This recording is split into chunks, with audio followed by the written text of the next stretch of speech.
Hello viewers, welcome to our channel Telugu dose. So viewers, ఇవాళ నేను మీకు కొన్ని ఇంపార్టెంట్ క్వశ్చన్స్, ఇప్పుడు మీరు ఇవి చదివారనుకోండి ఎగ్జామ్లో కంపల్సరీగా వస్తాయి అండ్ మీరు పాస్ కూడా అవుతారు.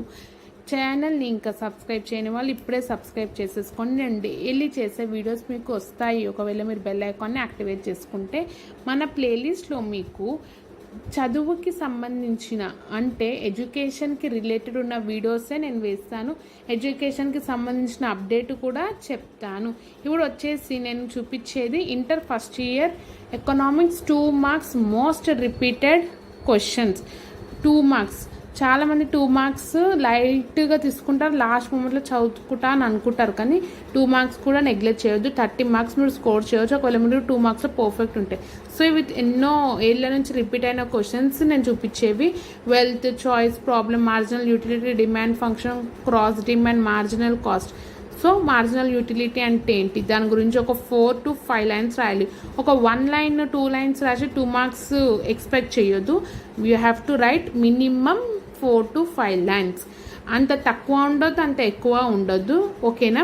So contract, rent, GNP, disposable income, budget, co incidence of funds, liquidity, currency, transfer earning, per capital income, macro economics, physical deficit, store of value, near money, inflation.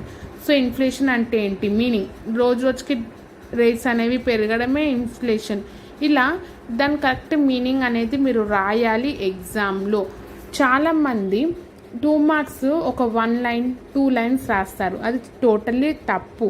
2 మార్క్స్కి మీరు మినిమం 4 లైన్స్ అన్నా రాయాలి with meaning. రాస్తే అప్పుడు మీకు full marks ఇస్తారు.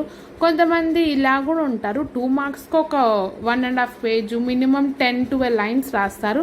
So మీ time అనేది waste అవుతుంది. అందుకోసమే మార్క్స్ బట్టి మీరు ఆన్సర్స్ రాయాలి. ఒకవేళ 2 మార్క్స్ అంటే 4 lines or 5 lines, not more than that. 8 lines 9 lines కూడా అస్సలు అవసరం లేదు.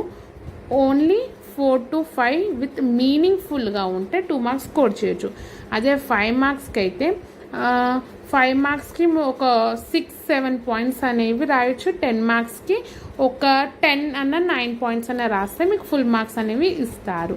Thank you for watching and don't forget to subscribe our channel.